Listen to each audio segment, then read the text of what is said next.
The United States was a beacon for Asian talent. The United States has always been seen as the leading power in education and research. But as Donald Trump's presidency crosses the 100-day mark, immigration crackdowns are rewriting how the world sees America. Visa holders have sought re-entry into the United States and have been turned away. Are Asian students and workers still attracted to America? 特朗普就因为一句话，我这条路走不了了。 Insight tonight on CNA. Where do millions of busy Asians go for lunch every day? We set out to find new lunch companions who show us their favorite hangouts in their city. อันนี้คือร้านที่เราจะมากินกันใช่ไหมคะใช่อันนี้คือร้านที่เราจะมากินกันก็คือ它现在变时光胶囊对那个时候的感觉今天我要带你去吃吉隆坡最出名的辣椒板面，要不要？地方啦，我哋屋企先識做。幾個呢？4個啦。Warteg ini menyediakan makanan yang murah, bikin kenyang kita, tapi bergizi. Jadi ya kejangkau juga harganya dengan metode ojek online. In hawker center, we are selling the naan for $1 only. It is supposed to be giving close to home cooked food for the masses. Mas comfort food kong kasi iba pa rin yung lutong bahay. Join us on a new 6-part series. I'm going to buy my lunch. At 6:30 in the morning. Yeah, come with me. Watch Lunch with Us on demand at cna.asia.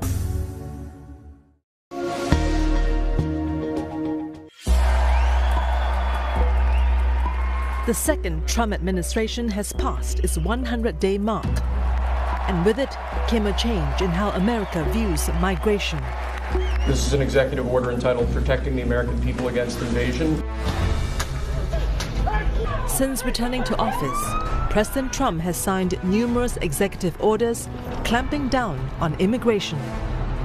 The messaging was very clear. You are not wanted. In the wake of sweeping immigration crackdowns, will Asian talent still be drawn to America? It does feel unsafe in this country. It is not a great time to be here.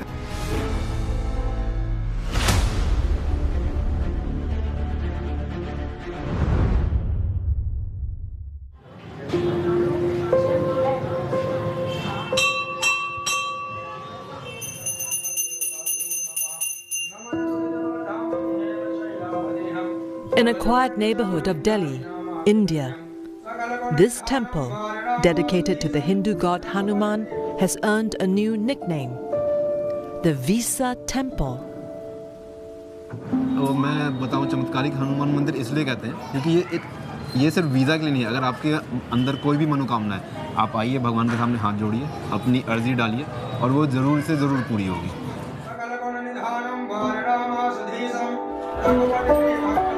Across India, temples like this have become pilgrimage sites for prospective workers, students, and entire families.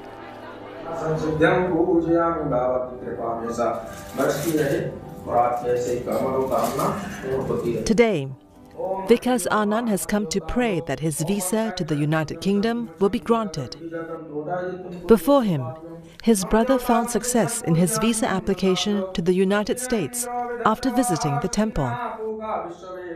तो उनके सामने जो 2-3 लोग थे, उनका reject हुआ था। मेरे भाई जब काउंटर पे गए, उनका वहीं पे अप्रूव भी हो गया था। तो डिपेंड करता है कि आप मैं क्या बोलूँ, मतलब यूएस का थोड़ा डिफिकल्ट है in comparison to other countries. India is the second largest source of migrants to America after Mexico. Indians make up about 6% of foreign-born residents in the US.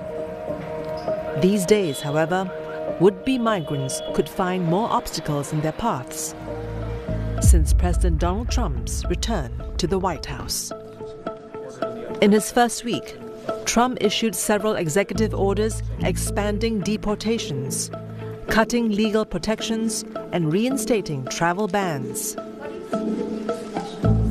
The whole signing of these executive orders have had a serious impact around the globe.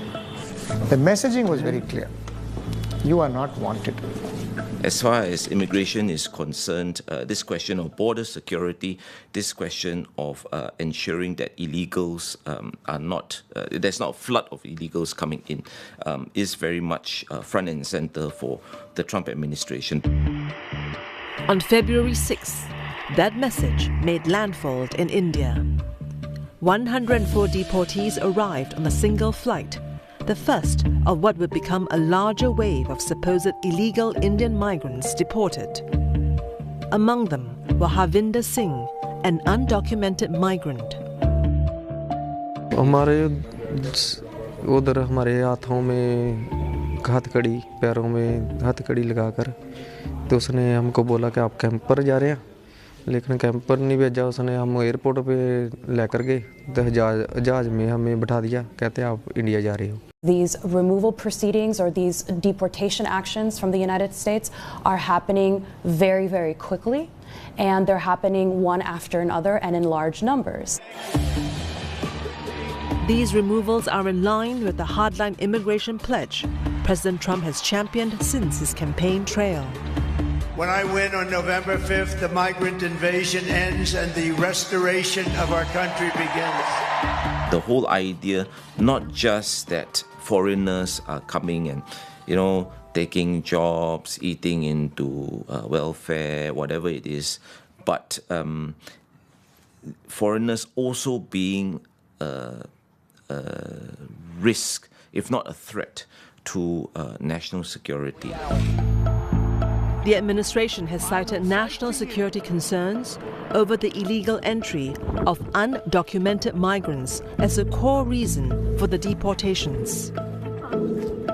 Not saying everybody that crosses the border is a criminal in any capacity, but illegal immigrants have murdered people, have raped people, have killed people drunk driving with cars, killed young people.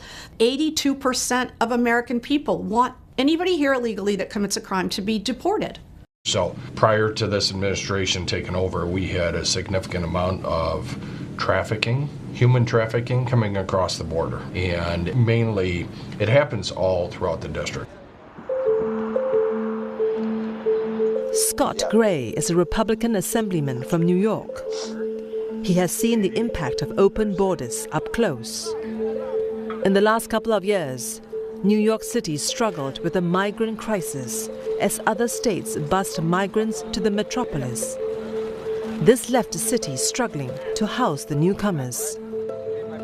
That was causing a great deal of concerns and problems and first responders issues and stuff like that along the northern border. And it is down substantially on the northern border. However, critics say the current immigration policies do not give migrants due process. There is a higher risk that some of these deportations and removal actions will take place without an opportunity for undocumented individuals to make their case in any way with an immigration judge or an immigration court. I think that the Trump 2.0 administration has actually changed the landscape pretty significantly, primarily in the form of like a culture of fear, basically. Not just for undocumented workers, but for legal immigration and visa holders as well. But the immigration dragnet is snaring more than undocumented migrants.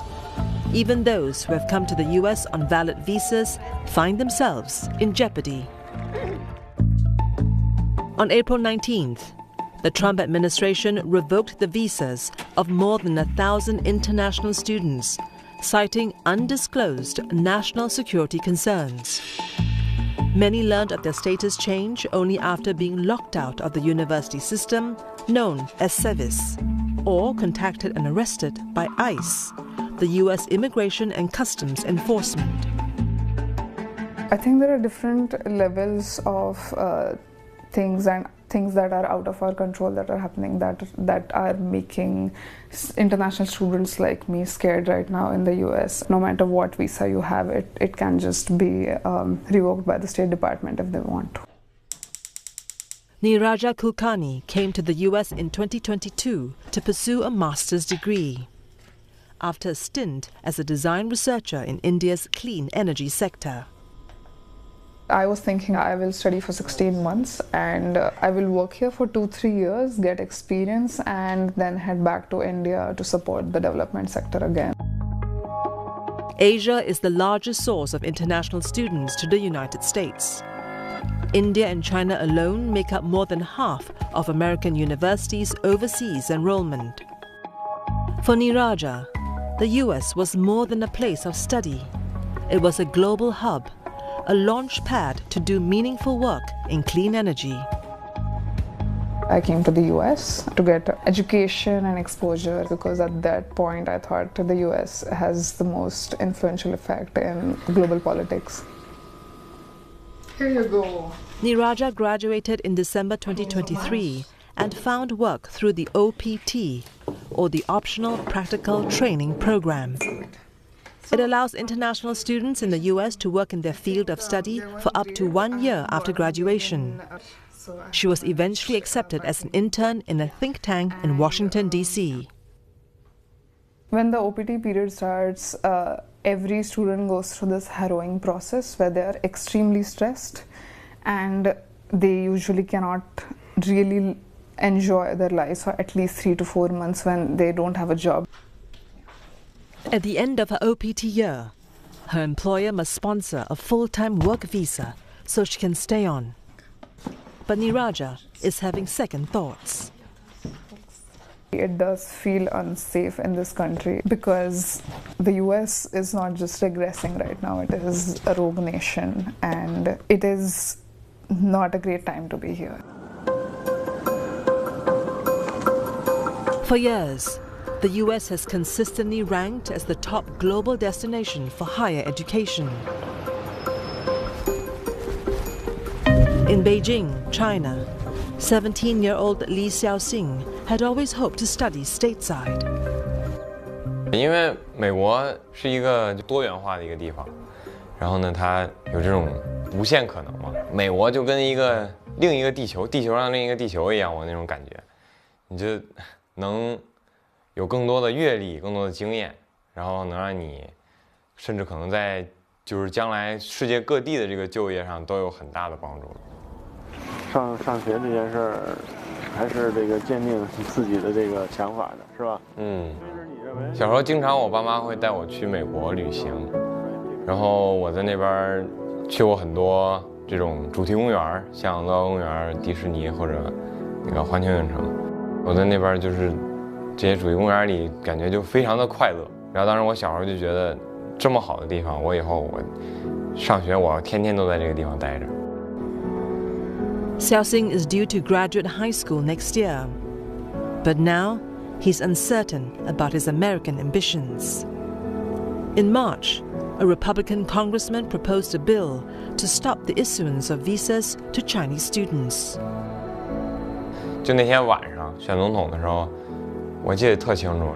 最后特朗普上来了，然后上来马上就提了那个提案，就是对留学生非常不好的那种签证的那个提案。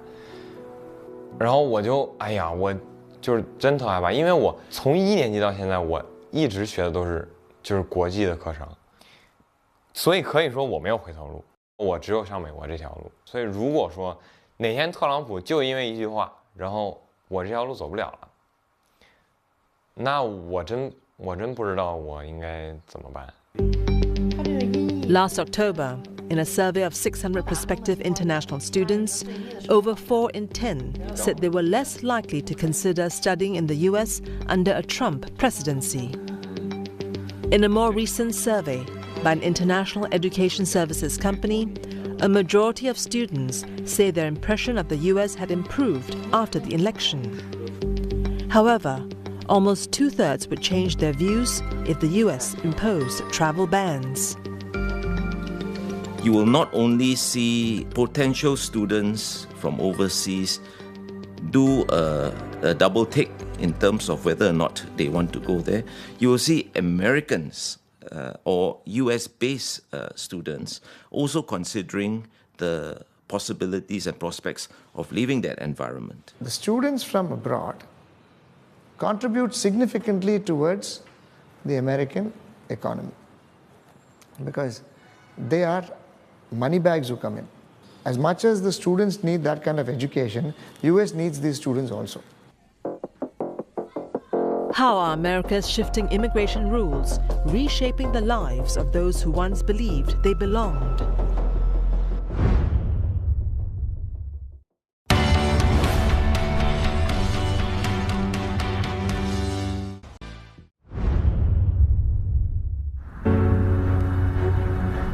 Washington, D.C.-based immigration lawyer Johnny Lin begins most days shuttling between courthouses.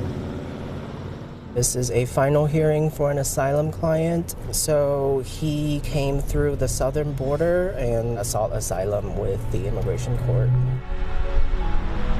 Johnny's client claims he's facing persecution in his country of origin for his sexual orientation.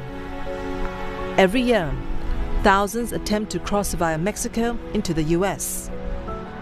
Johnny's client made this journey in 2022. Here's how the asylum process works. Immigrants enter at a point of entry without documentation. They must then declare their intent to seek asylum and let the courts decide on their application, during which time U.S. law allows them to stay as their case is being reviewed. I'm not sure how that's going to go. We might get a decision today, we might not. According to the U.S. Office of Homeland Security, the U.S. receives about 1 million asylum seekers each year. A significant number comes from Asia. The largest number of asylum seekers are from China, typically claiming political or religious persecution at home. Many others are from war-torn countries like Afghanistan and Myanmar. The hearing for Johnny's client lasts 5 hours. That's my client up there.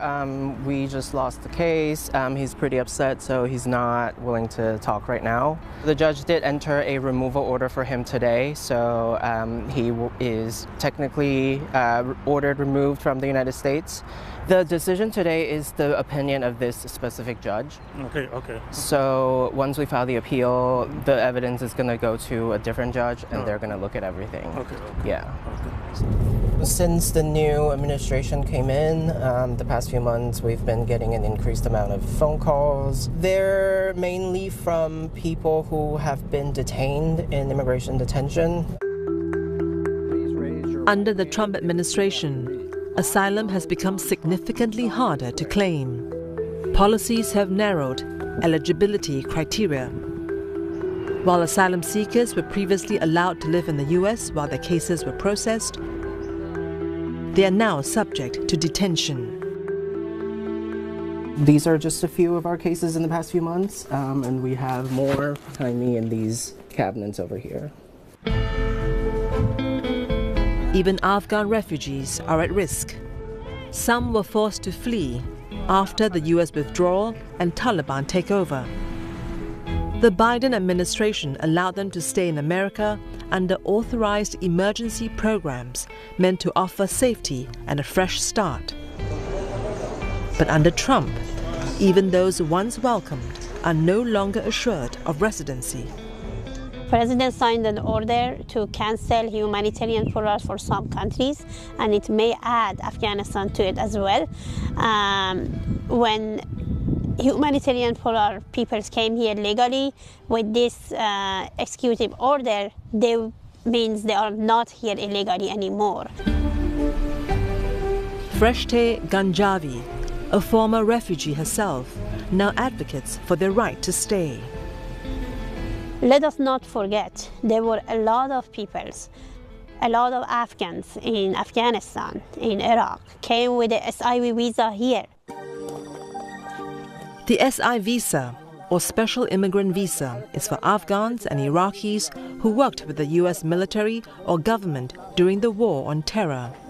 It offers permanent residency in exchange for their services, often as interpreters or local staff. Deportation back to Afghanistan could mean certain death. They help America. Now they need help. I don't think it's going to be fair to keep them behind the doors in Mexico when they come here, not give them documentation. While President Trump's immigration policies thus far mostly focused on undocumented migrants and asylum seekers, at the other end of the social spectrum, there is also disquiet.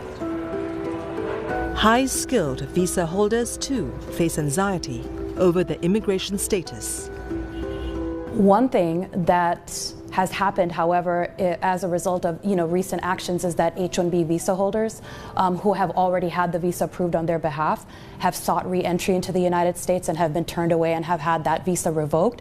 And that has been surprising to some, because these are not necessarily individuals that fit within the definition of undocumented. The H-1B visa is a U.S. work visa that allows employers to hire highly educated foreign professionals in specialty occupations like technology, engineering, finance, and healthcare. Each year, the U.S. government caps the number of new H-1B visas at 65,000, with an additional 20,000 available for individuals holding advanced degrees from U.S. institutions. Chinese and Indians take up the most H-1B visas. I was interning at this really famous and well-known think tank in Washington, D.C. But after the internship, it was really difficult to get a job that was sponsoring my H-1B, especially in the development sector. I would say the changes in the new administration that have led to this suspension and the decisions of this overall sector and if they can hire international students on that level. Faced with these challenges, Niraja has made a decision to leave the United States. She will return to India with a degree and hefty student debt. If I was doing a job in the US, it would have been easier and faster to pay back the loan. But the point of decision for me to go back came with the kind of job I want to do and the kind of life I want to live, and be more safe and certain and support my people more. Niraja's friend, Amritika, came to the US for her master's degree in a non-STEM field. She graduated last December and found a job almost immediately. Yet, her employer has not moved forward with the H-1B application. When I came to US, it was a different administration. The rules were different. Also, the job market was different. So I would say that sitting in India, I got a rosier picture than it is right now, and that can be true for any country. Where President Trump stands on skilled labor is unclear. During his first term, he criticized the H-1B program, saying it took jobs from American workers. He suspended new applications in 2020 during COVID. I think one understanding that some people have that are on a specific side of this debate is that immigrants end up taking U.S. jobs. Yet, President Trump appears to have flipped on his view. Last December, after his electoral victory, Trump said in the phone interview that he's a believer in the H-1B, calling it a great program. Trump's ally, Elon Musk, also championed the visa. Tech giants like Tesla are the largest beneficiaries of the program. Amazon, Google, Meta, Microsoft, and Apple are among the top sponsors of H-1B visas. If an H-1B visa holder who is also a high-skilled immigrant decides not to come to the United States and work elsewhere, then it's actually going to be another country that is reaping the benefits of that investment.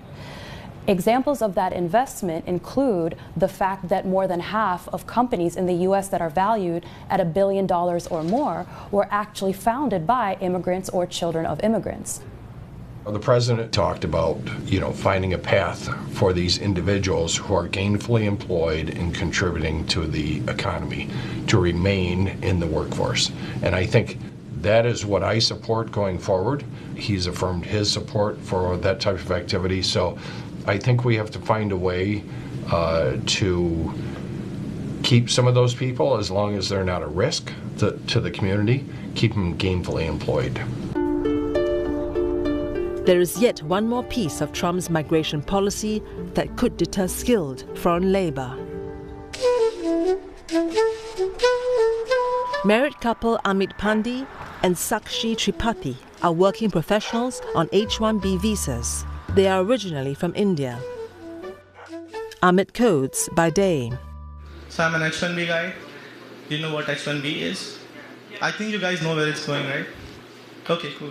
So I'm a robber, a thief. I steal jobs. And performs stand-up comedy by night. But the current climate has left him and his wife little to laugh about. In particular, the Trump administration wants to end birthright citizenship. Birthright citizenship is the automatic conferring of U.S. citizenship to children born on American soil, irrespective of the parents' immigration status. I was quite disappointed to know that this rule will come out soon and my children would not be getting US citizenship and the rights that US citizens and their children are getting here. On January 20th, President Trump issued an executive order to suspend birthright citizenship. This principle is enshrined in our Constitution and it's been upheld by over 100 years of legal precedent, and that's what's being challenged by Trump's executive order. It's ridiculous. We're the only country in the world that does this with birthright, as you know.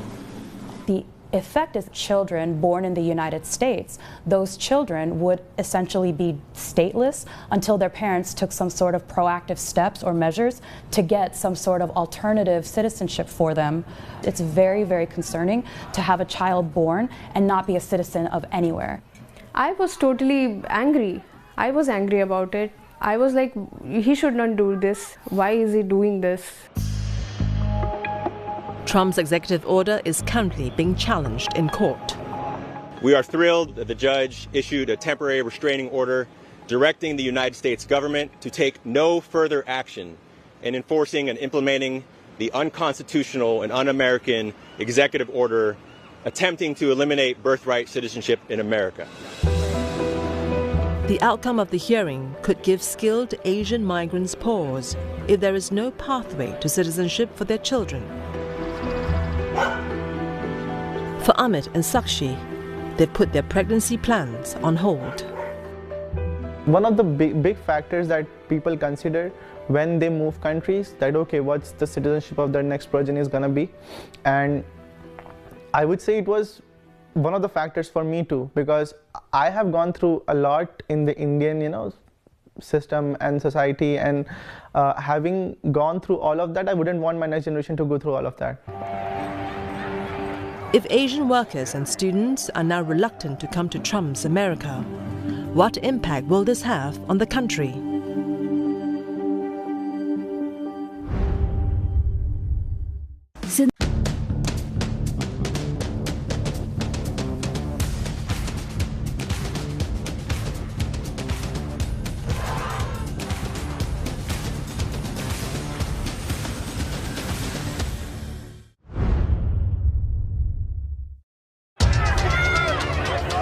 In his first 100 days in office, President Trump has revoked more than 4,000 student visas on the grounds of criminal activity. The move triggered a wave of legal challenges from universities and civil rights groups. One thing that's important to call out is that the tightening of rules, but also the taking away of certain protections, is actually resulting in quite a bit of an economic but also cultural detriment in the United States. Well, there's a culture of fear that's taking place as a result of these policies, and that culture of fear is going to have reverberations to individuals who are currently outside of the country who may want to come to the United States to visit. They may want to come to the United States to study. They may want to come to the United States to work. These are all things that our economy depends on. International students contribute over $40 billion to the U.S. economy annually. Every 3 international student creates 1 job in America through their tuition fees and demand for goods and services. The dependence on students coming from abroad in the US is very heavy. So for Indian students, very well-to-do students will go to the US or UK or Canada. So anything that has a fear factor or a threat is going to have severe impact on the education system of US itself, because that big chunk of money that's coming from Indian students will stop. And that stops innovation. The current administration has tightened visa requirements, including tighter scrutiny of an applicant's social media presence. the State Department had threatened students with deportation for pro-Palestinian activism. So when a student is applying to the US or anywhere abroad, especially these days, the first advice I give them is stay off social media. Stay away from your Facebook account. Don't post anything on Facebook. Long time ago, we used to say Americans are so liberal. You can do anything in America. You can do this, you can do that. No, that has changed. Asia is the largest source of international students to the US. India and China top the list, while South Korea, Vietnam, Taiwan, and Japan are major origin countries. Popular fields of study include engineering and computing. In Beijing, 17-year-old Xiao Xing has spent his entire education preparing for one goal: to study in the US. He has made multiple applications for a US student visa to study in American college prep schools. 当时我们3次拒签之后，然后我妈就连续不高兴了几天。Xiao Xing is giving it one last shot in May. Should his visa application fail again, he and his family will have to make alternate plans. 说实在不行，咱去法国也行。所以说，我就按照我妈的那个想法，然后她给我报了一个法语课，然后每周6我都去上。虽然说挺累的，真挺累的，因为周6我要上5、6个小时的法语课，就是一整天。但是呢，肯定非常有意义，毕竟是学习嘛。对，我觉得可以留个后路，这算可以留个后路。因为我们有过被拒签的经历，所以也是很担心，就是说孩子，再去签这个签证的时候被拒签，所以也希望这个移民的政策能够更加的人性化吧。Students are going to try to go places where they feel like they're welcome, and the United States right now does not seem to welcome international students. If the students stop going there, the talent pool in the US also reduces. So in 10 years, you will see the impact. You won't see it now. US companies rely very heavily on university graduates as part of the talent pool that they recruit from when they're looking for educated, high-skilled workers. So any policy that's making it harder for foreign students to enroll and subsequently attend US universities actually has an effect not just on the universities, but companies that will hire from these universities in the future. It's a common pathway for international students to stay on to work in the US. Last year, about 4 in 10 STEM students surveyed said they would stay in the US for up to 3 years after graduation. 3 in 10 plan to stay long term. Our company was founded by someone who grew up here and someone who is on a visa. One of the smartest people I know. Ameya Gapuri is a software engineer at Superscript, a fast-growing health AI startup based in New York City. Like many in the tech industry, he came to the US as an international student and later secured an H-1B work visa. They're here working on interesting problems that will help people. But at the same time, a part of their lives is spent thinking about where they're gonna live. Will their life change a lot? Kiara Bhagwanji is the head of growth at Superscript. Her job involves expanding the business, a task that could prove difficult if she cannot recruit enough skilled immigrant workers. I think immigrants are the reason it's competitive in the tech industry globally. I think the statistic that says that nearly 50% of the companies in the Fortune 500 are either run by or founded by immigrants or their children is a compelling figure enough. Former colleague of mine, Julie, pointed out that, even though Trump's slogan is "Make America Great Again," he's more likely with policies like that to make China great again, because, those people won't stop pursuing whatever it is that they want to do. They'll go somewhere else where they can do it instead. It just won't be America. There is a trend experts call a reverse brain drain and warn could have long-term consequences. For example, since 2018, the rate of China-born scientists leaving the US has increased by 75%.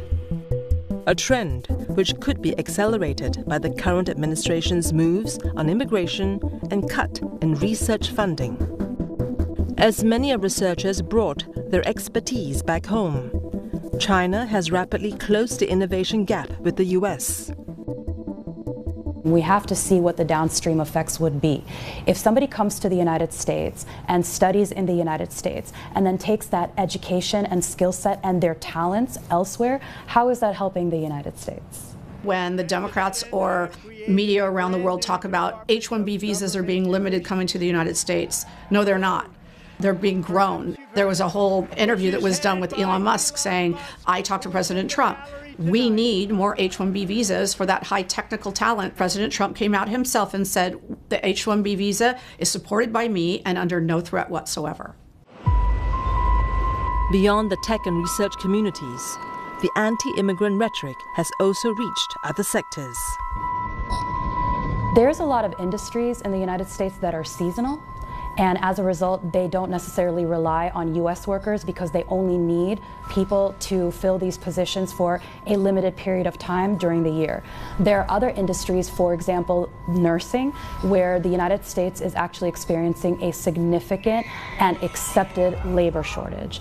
And so there are a lot of industries that need talent from other countries in order for their survival. And then there are some industries that do the type of work that American workers are either unable or unwilling to do. The American Immigration Council actually released a special report and estimated that there would be a loss to the US GDP anywhere between 4% and 6% resulting from this loss of workers. So there is tremendous concern about the economic implications of a mass deportation event.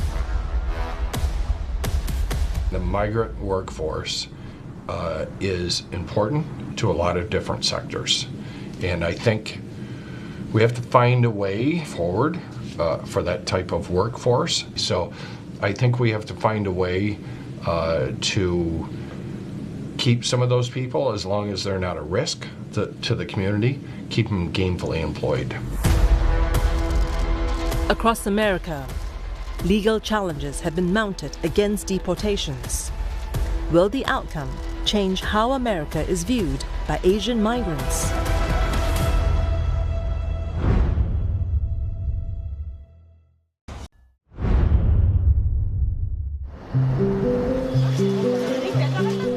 Ishita Mishra works as a copywriter at a newspaper in Mumbai, India. But she has big dreams of being a script writer. And the next step towards this dream will take her to America. I'll be studying MFA Writing for Screen and Stage at Northwestern University this September, and it's in the US. So I went through the curriculum of the different courses that were available here in India for screenwriting, but I found the curriculum at Northwestern way more comprehensive and way more detailed. Whatever the discourse around migration, the US remains an attractive destination for students like Ishita. In the Times Higher Education Rankings, 8 of the top universities in the world are American. The entire process of applying to Northwestern was a bit long, tiring and time-taking. So it began with me writing several essays, around 4 to 5 essays, along with letter of recommendations, my CV, everything, and scripts, of course. It is all in a very tiring process, but if you get through, definitely it's worth it. Likewise, despite his apprehensions on the Trump administration's immigration stance, Chinese national Xiao Xing is still keen to pursue a film degree in America. He will submit a visa application for the US before September. 我觉得就要我说啊，就是如果说他们不用这个法案，反而他们能更宽松一些，能更人性化一些，就是更多人能去美国上大学或者学习。虽然说按照特朗普那脑子来想，肯定就是觉得资源没法这么分配，没法分配给你这么多亚洲人或者别的州人，因为我们本州人就是我们本国人还得用呢，我们本国人还能用这些资源，但是就按照我个人的想法来看，那确实就是最好能放得宽松一点，放得人性化一点。可能这样的话，你美国跟周围就是跟其他一些国家的这种关系，可能也能更好一点。I think the history of the U.S. as a country that provides economic opportunities for immigrants will always be part of its image abroad. But I do think that we're in a precarious juncture. I do think that Americans here at home, leaders here at home, are really going to have to fight to make sure that we don't undermine what this country stands for. Groups like Asian American Foundation are pushing back against the anti-immigration legislation. Across America, at least 200 legal challenges have been filed against various policy efforts, deportation included. Let me know how I can support you. I hope things are going okay with your clients. We have to protect the communities that really are the fabric of who we all are, right? And we are going to be willing to stand up to be able to fight against what I think we all think is the erosion of our country.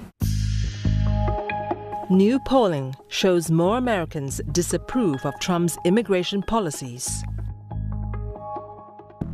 Across major national surveys in April, a majority of voters now say they oppose his mass deportations and crackdowns on undocumented immigrants, a shift since February.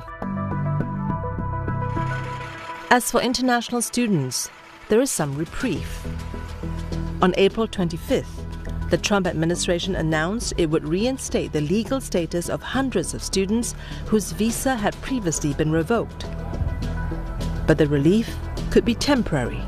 The government is working to craft a new policy that could once again put their status at risk.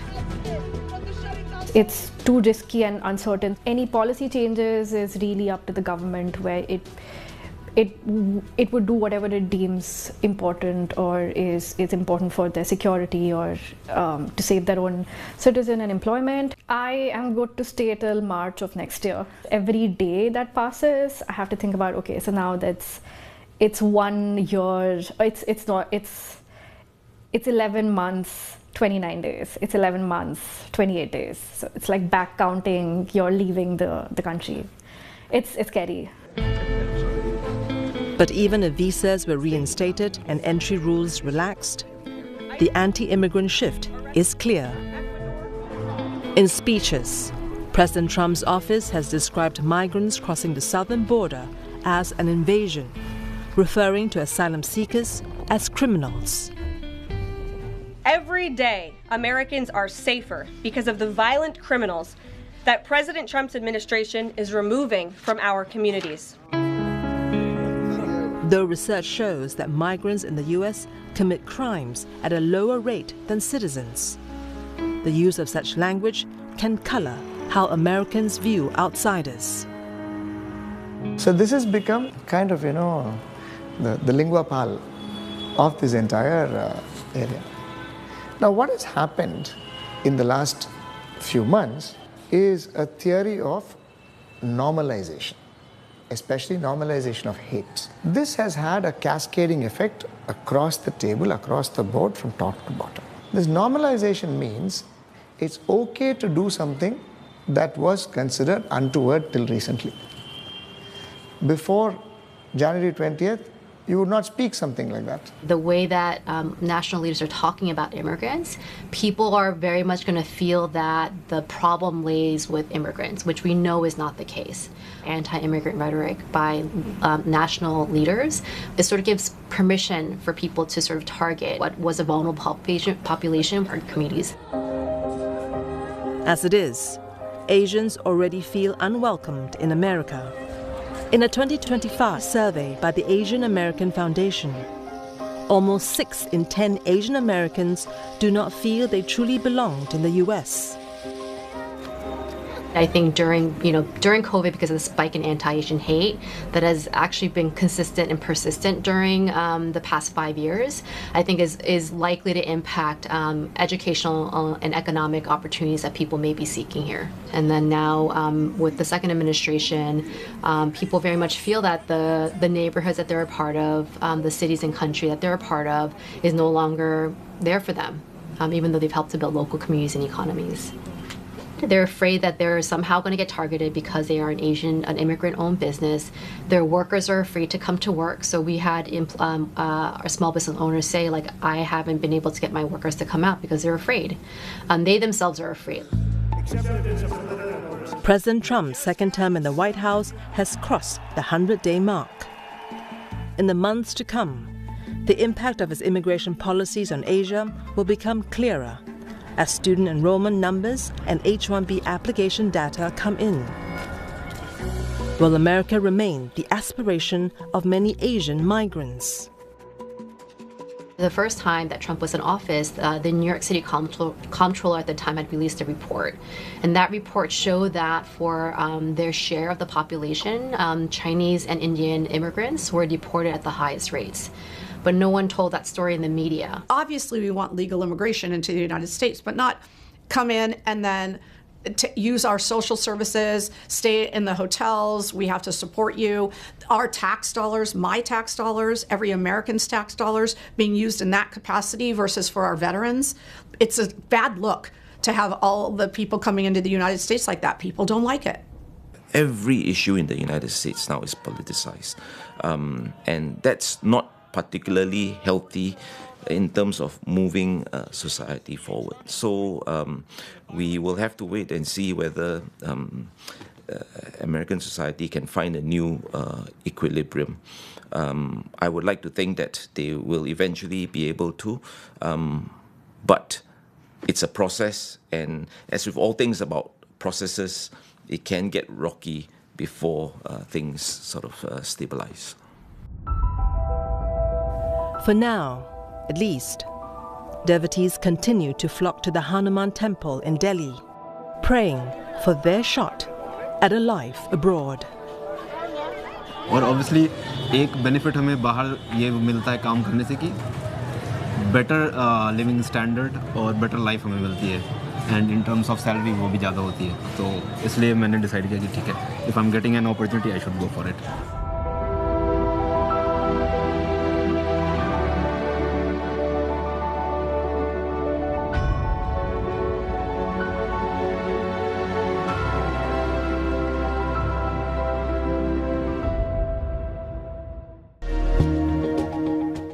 In his first 100 days in office, President Trump slashed nearly 90% of all U.S. foreign aid programs. We have taken care of the world for a very long time. It's time for the United States government to take care of the American people. Leaving groups that rely on American aid scrambling in Southeast Asia. We don't want children blown up by landmines.